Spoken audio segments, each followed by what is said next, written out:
আল্লাহ আমার কথা এই নূর ছাড়া বুঝতে পারবি না, এই নূর ছাড়া চিনতে পারবি না, এই নূর ছাড়া বুঝতে পারবি না, এই নূর ছাড়া কোরআনের জিন্দেগি করতে পারবি না।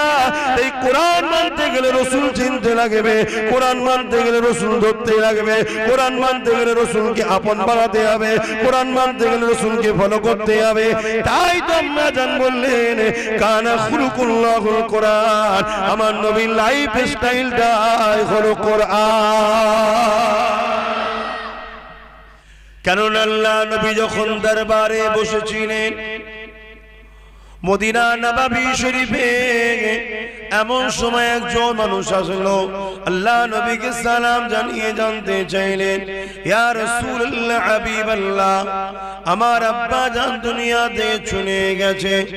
আল্লাহ নবী আফসোস করে বললেন, বাবা তোমার আব্বা জানের কাজগুলো কে করো বাবা।